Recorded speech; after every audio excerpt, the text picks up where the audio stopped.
Well, shalom. Um, I just want to give you some head knowledge of Yahweh's Sabbaths. Please don't take this too literally, that if you don't do this, then you're not going to be raptured, or it's some strange doctrine that you need to do. This is, I believe, this is a natural thing that the Christ bride actually does. Most of us are involved in ministry every day. It's just that these things haven't been properly explained for a long time. So here we go. This is about the lunar Sabbaths, and I'll quickly explain this. This is a flyer that I sometimes give out to serious Christians, ones that I speak to for some time while I'm out evangelizing on the street. And there we go.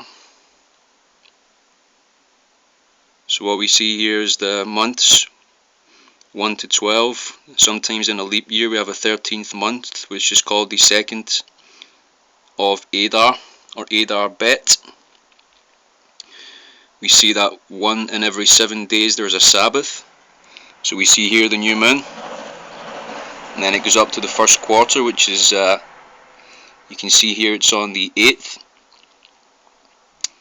day 7, but on the month it's the 8th, and on the 15th, and on the 22nd, and finally the new moon cycle. So that's generally what the calendar has looked like for as long as we can remember. It doesn't change, it's just the same every year. But what has to change is the actual Gregorian dates. So we have them down the bottom here.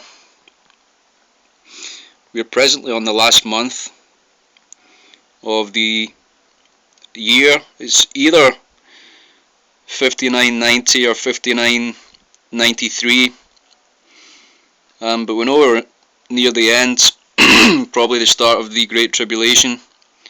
So there we go, 2013, the new moon this month was on the 11th of February at 7:23 AM, and I believe that's Jerusalem time. So the Sabbath this month is in the Gregorian day of Monday. You see all the days here going all the way back, and when we start the year, I've got here 5991, or it could be 5993, which I'm only a couple of years out, which I believe is the most accurate, because most of the other calendars are several hundred years away from this date. So if I'm only 2 years out, then it's still the most accurate calendar that we have just now, Hebrew Revised Calendar. So there it is. Head of the year would be the 13th of March 1954, which is obviously 5 to 8 PM. So it means the following day, the Wednesday, we'd observe the new moon and Rosh Hashanah, which was changed from the 7th month to the 1st month when the Israelites first came into the land. So this is like a promised land calendar that we're observing. This is the month of Aviv on the date March the 13th. You'll see that it's March the 11th to 13th because sometimes the moon has a dark moon phase and it takes an extra day to actually become the new moon. So we hear the instructions here, just telling you basically what I said. 7 dark moons in a Shana, or a year, roughly 6 or 7. And down here is the actual names of the days in Hebrew. Remember that the Gregorian calendar days are actually pagan, and the Hebrew names here just means day 1, or day 1, first day, 2nd day, 3rd day, 4th day, 5th day, 6th day, and then day of rest. And the new moon is called Rosh Chodesh. So if you've downloaded this calendar, we can see that we're starting a new year, and these are the dates of the new moons for this year. right up until Rosh Chodesh, January the 30th, I think it is, there to the 1st of February. That's the last one I have mentioned there. And maybe an extra month next year. Finally, we have the Hebrew names of the months. You can see that there, the original names pretty much.